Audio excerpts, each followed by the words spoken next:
A little bad breath in the morning feels completely normal. Everyone assumes it's just coffee, or something eaten the night before, or simply a mouth that needs a good brushing after 8 hours of sleep. Mints handle it. Life moves on. Nobody thinks twice about what might actually be causing it deep underneath the surface. But in December 2025, the American Heart Association released a new scientific statement, specifically addressing gum disease and cardiovascular disease. And it's worth understanding exactly why persistent bad breath deserves more attention than a mint can fix. If this is teaching you something new, hitting like helps more people see it. And subscribing means you won't miss what's coming next. And if someone in your life needs to hear this, sharing it with them takes 10 seconds and could matter more than you think. Here's the connection. Almost nobody explains clearly, even though it's been hiding in plain sight for years. Persistent bad breath is frequently one of the earliest, most noticeable symptoms of gum disease, also called periodontal disease. And periodontal disease isn't just a dental issue anymore. It's now formally recognized by one of the most respected cardiovascular, something with a real, measurable relationship to heart disease. The American Heart Association's new statement lays out the numbers plainly and specifically. Periodontal disease affects over 40% of American adults over age 30, and that number climbs to roughly 2/3 of adults over 65. It's genuinely common, which is exactly why this connection matters so many people, not just a small, unlucky subset. Here's what actually happens inside the body, and it's more direct than most people expect going in. When gum disease is present, harmful bacteria living in infected gum tissue don't just stay contained in the mouth where they started. They enter the bloodstream through inflamed, bleeding gum tissue, and once circulating, they trigger an inflammatory damage blood vessels throughout the body, including the ones supplying the heart. Cardiologists describe chronic inflammation and chronic vascular inflammation as being directly connected, not two separate, coincidental problems. The numbers behind the risk are worth knowing specifically, since they're more concrete than the vague connection exists framing most articles settle for. People with gum disease are 2 to 3 times more likely to experience a serious cardiovascular event, a heart attack or stroke, compared to people with healthy gums. Pathologists have even found remnants of oral bacteria embedded directly within arterial plaque, taken from blood vessels located far from the mouth. Physical evidence that these bacteria genuinely travel through the body and settle in places directly relevant to cardiovascular disease. Now, an important, honest caveat, because good information includes the uncertainty along with the confident parts. Medical experts, including those at Harvard, have been clear that this connection is an association, not a proven direct cause. Some of the overlap between gum disease and heart disease may come down to shared risk factors: smoking, an unhealthy diet, and reduced access to consistent health care, or reduced physical activity, all of which independently raise the risk for both conditions. Treating gum disease hasn't been definitively proven to prevent heart disease in controlled trials. Antibiotic treatment specifically hasn't shown clear success at reducing cardiovascular risk in the trials that have tested it. What the evidence does support, consistently, is that the two conditions travel together far more often than chance alone would explain. Wherever it originates in the body is never good news, for cardiovascular health specifically. Let's take a look at this topic step by step and discuss everything you need to know in a simple and easy-to-understand way. There's one more piece of this worth knowing, more serious though less common.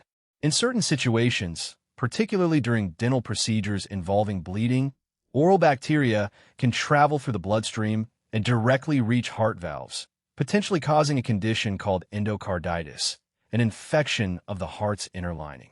This risk is highest specifically for people with prosthetic heart valves, which is exactly why they're typically advised to take preventive antibiotics before certain dental procedures, a precaution that only makes sense once the mouth-to-heart bacterial pathway is understood clearly. Anyone with a prosthetic valve, a history of endocarditis, or certain congenital heart conditions should specifically confirm with both their cardiologist and dentist whether this precaution applies before any upcoming dental work. It's also worth understanding the specific inflammatory marker that keeps coming up repeatedly in this conversation, C-reactive protein, often abbreviated CRP. This is a substance the liver produces in response to inflammation anywhere in the body, and it's measurable through a simple blood test many doctors already order as part of routine cardiovascular risk assessment. Heart disease prevalence is highest specifically among people who have both periodontal disease and elevated CRP levels together, reinforcing that inflammation, not just bacteria alone, sits at the center of why this connection exists in the first place. So what does this actually mean practically for someone dealing with persistent bad breath that mints and mouthwash haven't fixed? First, persistent bad breath that doesn't resolve with normal, everyday oral hygiene is worth an actual dental evaluation, not just another pack of gum from the checkout line. Gingivitis, the earliest stage of gum disease, is often reversible with proper treatment and improved oral hygiene. Left untreated, it can progress to periodontitis, where gums pull away from teeth and bacteria become far harder to fully clear. Second, watch for the symptoms that typically accompany gum disease beyond just breath alone. Gums that bleed during brushing or flossing, gums that appear red, swollen, or tender rather than firm and pink, teeth that feel slightly loose, or gums that seem to be receding, making teeth look longer than they used to. Any of these, paired with persistent bad breath, is worth bringing to a dentist specifically, rather than assuming it's simply a normal part of getting older. It's worth noting that gum disease often progresses without pain for quite a long time, which is exactly why so many people don't seek treatment until it's already reached a more advanced stage.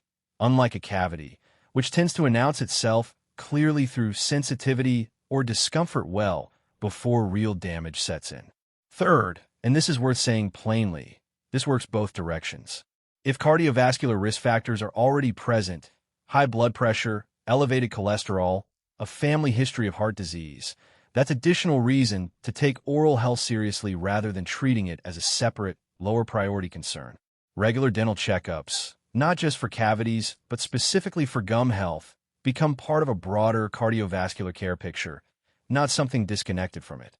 Fourth, basic oral hygiene matters more than people tend to assume.